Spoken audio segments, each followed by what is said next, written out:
मित्रांनो, मालिकेमध्ये दोन जबरदस्त धमाकेदार ट्विस्ट आलेले आहेत.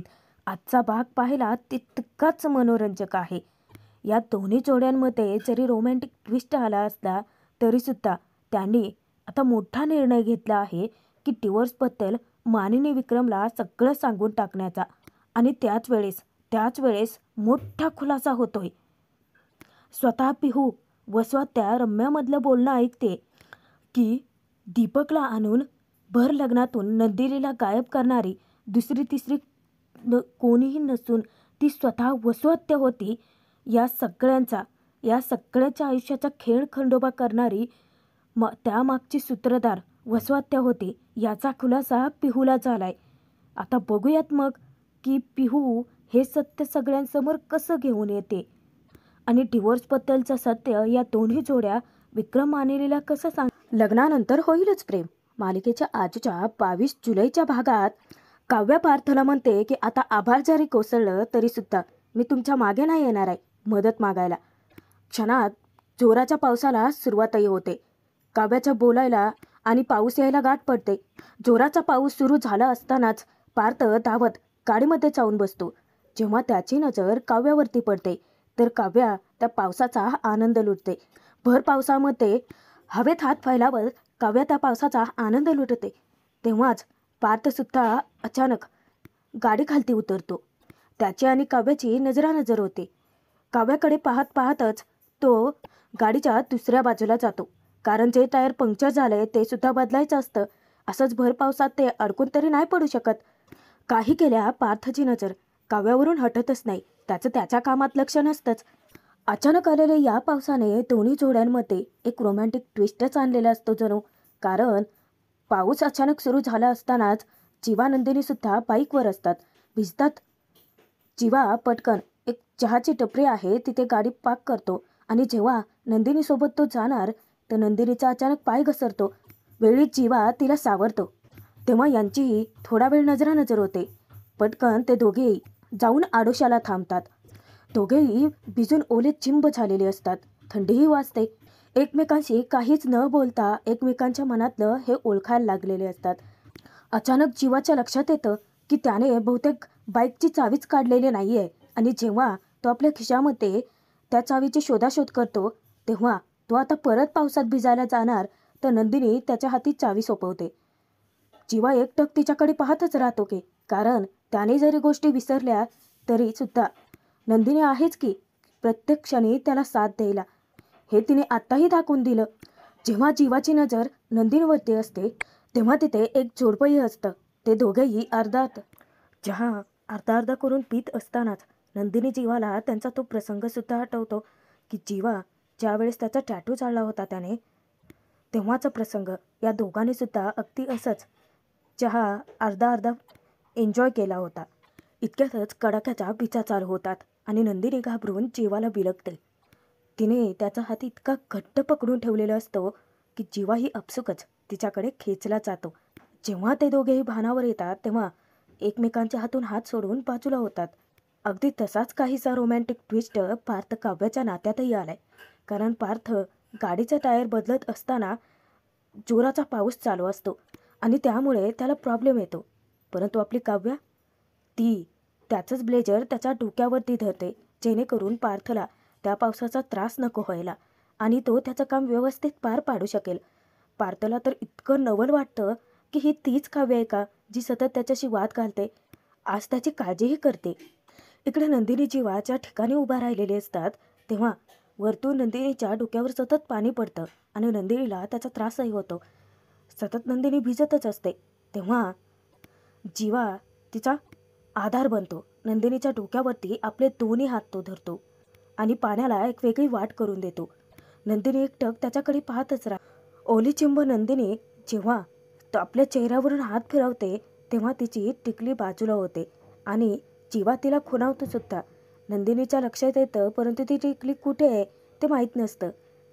जीवा स्वतः नंदिनीच्या गालावर अडकलेली टिकली काढतो आणि परत एकदा तिच्या कपाळी लावतो. दोघेही मस्त एकमेकांच्या बाबतीत रोमॅन्टिकच होत असतात. इतक्यातच एक मुलगी आणि तिची आई येते. ती छोटीशी मुलगी गजरे घेण्यासाठी जीवा नंदिनीला आग्रह धरते आणि ते दोघेही आपसुकच एकत्रच नकार देतात.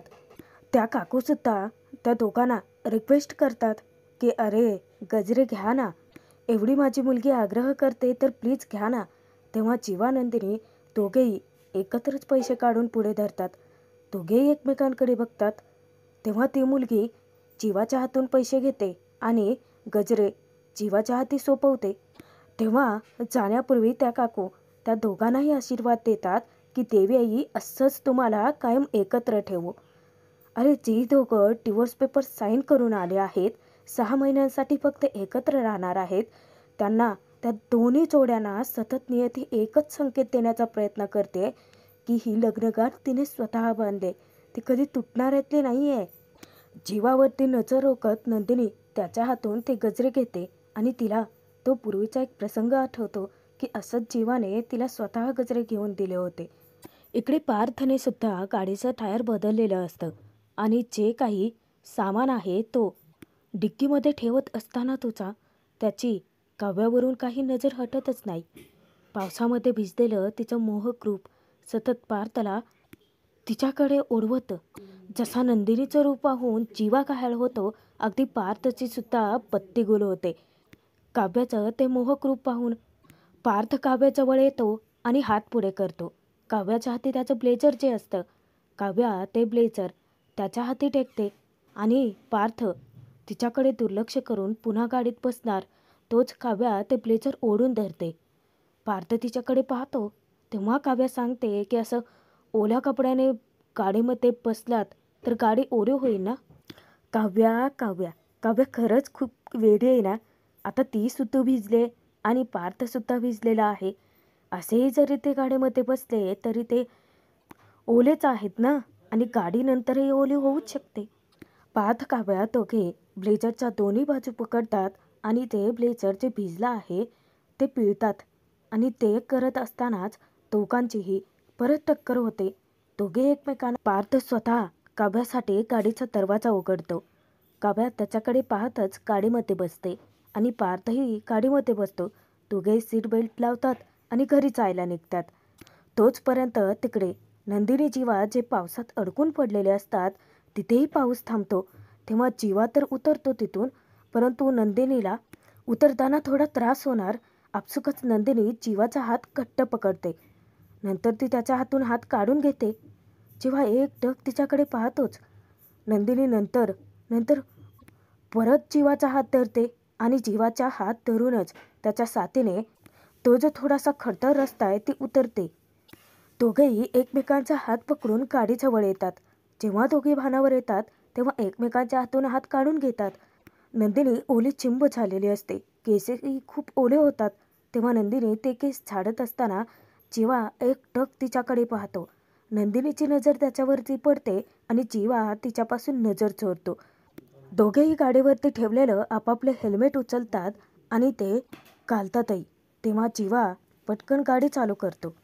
नंदिनी गाडीवरती बसते, परंतु एका हातात तिचा गजरा असतो आणि ती थोडीशी ऑकवर्ड होते जीवाच्या खांद्यावरती हात ठेवायला. जीवा थोडी गाडी पुढे घेतो तेव्हा नंदिनी घाबरते आणि जीवाच्या खांद्यावर आपसुकच हात ठेवते. नंदिनीने जीवाला घट्ट पकडताच जीवा गाडी पुढे घेऊन जातो. दोघेही घरी यायला निघतात. इकडे घरी विक्रम मस्त सिटी वाजवत गाणं गुणगुणत असतानाच मानिनी येते. मानिनीच्या डोक्यावरचा भार हलका झालेला असतो. विक्रमला ती सांगते की झाली एकदाची पूजा, नाही म्हणजे सगळं पूजेनंतरचं आवरूनसुद्धा झाले. गुरुजी जेव्हा म्हणालेत ना की पूजा संपन्न झाली तेव्हा खूप हलकं वाटलं. मानिनी कपाटातून रुमाल काढून विक्रमला सोपवते.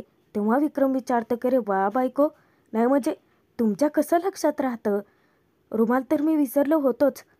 मस्त परत सिट्टी वाजवत विक्रम रुमालावरती आपल्या ब्लेझरवरती परफ्यूम मारताना मानिनी विचारते की काय देशमुख, नाही म्हणजे अंगावर परफ्यूम, ओठांवर सिट्टी, कुठे निघाले कुठे स्वारी, असं मस्त तयार होऊन कुठे जाणार आहे कुठे तुमची वारी. तेव्हा विक्रम म्हणतो की वा बायको वा, नाही म्हणजे हल्ली कविता वगैरे करायला लागली की काय, जमतंय बरं का. तेव्हा मानिनी हसते, हे बघ बायको, मी काय तुला घेतल्याशिवाय कुठे जाणार आहे का? तेव्हा मानेने विचारते की काय, परंतु मला सांगा तरी निदान आपण कुठे जाणार आहोत? विक्रम हसत उत्तर देतो की काय आहे, आपल्या मीनाक्षीचा वाढदिवस आहे ना, तिथे जायचं आहे. तेव्हा मानिनी हसते आणि विचारते की वा देशमुख, नाही म्हणजे आपली मीनाक्षी? विक्रम म्हणतो की आता आपल्या कॉलेजमधली मैत्रीण नाही आहे का ती, म्हणून म्हटलं आपली. मानिनी त्याला जाब विचारते, नाही म्हणजे मीनाक्षीचा वाढदिवस चांगला लक्षात आहे तुमच्या, माझ्या भावाचाही वाढदिवस आहे, लक्षात आहे तरी का? त्याला विश तरी केलं आहे का? विक्रम थट्टा करतो, नाही म्हणजे आता सासरच्या लोकांचे वाढदिवस मी स्वतः लक्षात ठेवायचे का? मानिनी विचारते की काय? विक्रमला हसू अनावर होतं. मानिनीला तो समजावतो की ठीक आहे, मी ना विश करतो त्याला, पण बघ आता आपल्याला पार्टीला जायचं आहे ना, तर मी तुझ्यासाठी फर्स्ट क्लास साडीसुद्धा काढून ठेवली आहे. ही साडी पटकन नेस, आपण दोघेही जातोय. तेव्हा मानिनी विक्रमला सांगते की नाही नको, तुम्ही एकटेच जा. म्हणजे माझ्यासाठी तुम्ही एवढी साडीही चूज करून ठेवली, परंतु माझा ना मूड नाही आहे. तुम्ही जा आणि ड्रिंक करणार असाल तर ड्रायव्हरला घेऊन जा. तेव्हा विक्रम मानिनीला अडवतो. तिचे नकार घंटा तो ऐकूनच नाही घेत. तिला विचारतो की हे बघ, मी अजिबात तुझं काही ऐकून घेणार नाही आहे आणि मूड कसला नाही आहे. तेव्हा मानिनी वैतागून म्हणते की इथे घरात काय चाललं आहे, मुलांच्या आयुष्यात काय चाललं आहे, पूजेमध्ये नक्की काय झालं बघितलंत ना तुम्ही? चौघांनाही अजिबात पूजेला बसायचं नव्हतं. जीवा, नंदिनी, पार्थ, काव्या, चौघांच्याही चेहऱ्यावर ना हसू ना आनंद. जेव्हा गुरुजींनी मंगळसूत्र सुलटं घालायला सांगितलं, तेव्हा चौघांच्याही जीवावर आल्यासारखं करत होते. ना मुलं खुश होती, ना पोरींच्या चेहऱ्यावरती आनंद होता. माझा ना खरंच मूड नाही आहे, तुमचं तुम्ही जा सांगून मानिनी जाणार. विक्रम तिला अडवतो, तिला समजावतो की अगं, मुलांनासुद्धा पार्टीसाठी तयार व्हायला सांग. अगं, आपल्या मुलांनासुद्धा इन्व्हिटेशन आहे विथ फॅमिली. मानिनी वैतागते, तुम्हाला वाटतं तरी का की मुलं तयार होऊन येतील? खरं तर ना या सगळ्या विचारांनी नुसतं डोकं भणभणतं आहे माझं. तुम्ही मला सांगा की म्हणजे तुम्हाला या सगळ्या गोष्टी दिसत नाही आहेत का मुद्दाम त्याकडे दुर्लक्ष करताय तुम्ही? तेव्हा विक्रम तिला विचारतो की विचार करून तुझंही डोकं भणभणतंय ना? परत मानिनी तेथून निघून जाणार. विक्रम तिला अडवतो आणि लाख मोलाचा सल्ला देतो की अगं, मुलांना त्यांचं सोल्युशन शोधू देत ना मानिनी, तू का मध्ये पडतेस? प्रत्येक वेळेस त्यांना चमचाने भरवण्याची गरज नाही आहे. आणि ड्रायव्हिंग करताना मागे बसलेल्यांनी फुकटचे सल्ले द्यायचे नसतात, लक्षात ठेव. विक्रम काही मानिनीचं ऐकून घेत नाही. तिला तो जबरदस्ती पार्टीला येण्यासाठी आग्रह धरतोच. शेवटी मानिनीचा सुद्धा नाईलाज होतो. विक्रमचा शब्द नाही ना मोडू शकणार ती. इकडे जीवानंदिनी जे पावसात भिजून आलेले असतात, घरी आल्यानंतर कपडे चेंज करून दोघेही जेव्हा आपले केस पुसतात, जीवाची नजर नंदिनीवरती पडते. नंदिनी जेव्हा आरशापाशी जाते, ड्रेसिंग टेबलवरचा त्यांच्या लग्नाचा फोटो पाहते, तेव्हा मात्र तिच्या मनाला खूप वेदना होतात. जीवा तिला पडलेला चेहरा पाहून विचारतो की काय झालं? तेव्हा नंदिनी उत्तर देते, आता 6 महिन्यांनी हा फोटो इथे ठेवण्याची काहीच गरज नाही आहे. आता जीवाही उदास होतो. तेव्हा नंदिनी त्याच्याजवळ येते. नाही म्हणजे मी तुम्हाला टॉन्ट वगैरे मारते असं नाही आहे. सगळंच कसं तुमच्या मनासारखं घडतंय ना, मग तुम्ही तर खुश व्हायला हवं आहे. तिचे डोळे पाणावतात तेव्हा जीवापासून नजर चोरते. जीवा तिलाही विचारतो की तू आहेस का खुश? नंदिनीच्या मनाला इतक्या यातना होतात. जीवाला ती सांगते की मी खुश आहे की नाही माहीत नाही आहे, परंतु आजवर दुसऱ्यांचे संसार मार्गी लावायला मी कोर्टात जात होते. कधी वाटलंच नव्हतं की स्वतःसाठी कोर्टाची पायरी चढावी लागेल. मी माझ्या फॅन्टसीमध्येच जगत होते. माझ्या मुलांना, माझ्या नातवंडांना आपल्या लग्नाच्या गोष्टी रंगवून रंगवून सांगणार, हे सगळं आठवत बसत होते. परंतु काही जोड्या नशीबवान असतात आणि ज्या जोड्या दुर्दैवी असतात त्यांना स्वतः कोर्ट मोक्ष देतं.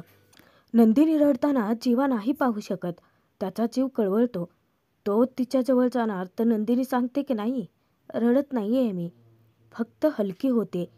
सॉरी, मी उगाचच तुमच्या बाबतीत कितीतरी गैरसमज करून घेतले. पण आता या रडूबाई नंदिनीला मी कायमचा फुलस्टॉपच देणार आहे. इथून पुढे मी लग्नाआधीची नंदिनी होते अगदी तशीच राहणार. सतत हसणारी, दुसऱ्यांची फिरकी घेणारी, कधीच न रडणारी नंदिनी. जीवाला हे सगळं सांगत असताना सुद्धा ती तितकीच रडते. तिला तिचे अश्रू काही रोखता येत नाहीत. हसत जीवाला ती सांगते की चला, म्हणजे किती सोप्या होत्या ना या गोष्टी. किती अवघड वाटलं होतं हे सगळं.